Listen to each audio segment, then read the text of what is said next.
Mokapin sa usa ka libo ka mga persons deprived of liberty sa Talisay City BJMP ug Minglanilla BJMP facility ang nakabuta sud sa ilang pasilidad alang sa barangay ug escalation. Anang live report ni Femari Dumabok. Fem. Lan, eksaktong alas 7 ganihang buntag dungan sa pagsugod ug pagbukas sa mga polling places sa eskwelahan. Dungan usab diini ang pagbukas sa on-site voting sa Talisay City BJMP facility ug sa Minglanilla BJMP facility alang na sa mga persons deprived of liberty.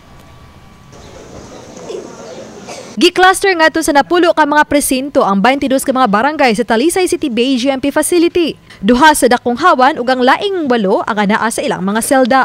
Labing daghang mga botanting PDL nga narehisto taga Barangay Maghaway. Di nahimutang rausap ang jail facility. Mato ni Jail Superintendent Richard Tulabing nga mas excited ang mga PDL nga makabotar karon kay unang higayon kini human sa 13 ka tuig nga wala sila makabotar sa local elections. Adunay 796 ka mga PDL ang nakabotar. 667 niini mga male PDL samtang 129 usab sa mga female PDL. Mga miaging simana na ay kuan na ay may ari diri nga nangumpanya. At saka naman po na sila yung mga dalaw, ma'am.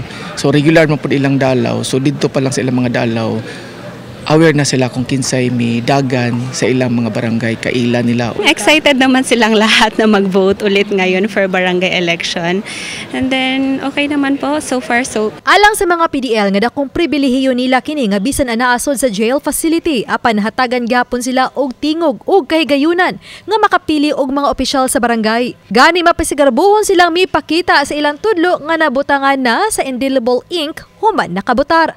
Bisag although PDL me, but still we have the right to vote jud nga, as in we are Filipino citizen pod nga napoy katungod nga mobotar.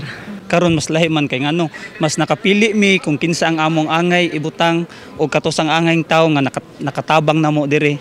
Nya mas excited ko karon kay maghaway gyud ang akong gidanya nakakuan sa go sa makapili jud og politiko nga mas mulambo pa ang ilang pagtabang diri sa sulod na mo isip o sa ka person deprived of liberty. Ikahuman nila og vote dinhi sa ato ang presinto sa jail. Kuhaon siya balik sa mga support staff, ibalik siya dito sa regular precincts. Yes, ma'am. Dito i-count ang mga votes. Samtang mabot usab sa 240 ka mga PDL, 213 ang male ug 27 ang female sa Minglanilla BJMP facility. Mato silang warden nga wa na kay sila maglisod human sila makapaygayan og mock election nitong Biyernes. Nalangay lang gamay kay ang upat sa mga PDL, duha kanila ang di kabasa og makamao muswat ug ang laing duha ang halap ang ilang pananaw. Gitugutan mi sa Comelec nga ang BJMP personnel mo assist katulang dili botante sa Minglanilla mo ilang gitugutan. So far na-assist ra man po namo, ma'am, tungupat. Lan alauna 45 karong hapon hingpit nga nahuman ang pagbotar sa mga PDL sa Minglanilla BJMP facility. Sa out of 240, 231 kanila ang nakabotar kay ang siyam gawas nun na. Samtang pasado alas 2 usab karong hapon nahuman ang pagbotar sa mga PDL sa Talisay City BJMP ug out of the 796 ka mga botante, 690 kanila ang nakabotar. Lan, Daghang salamat, Femari Dumabok.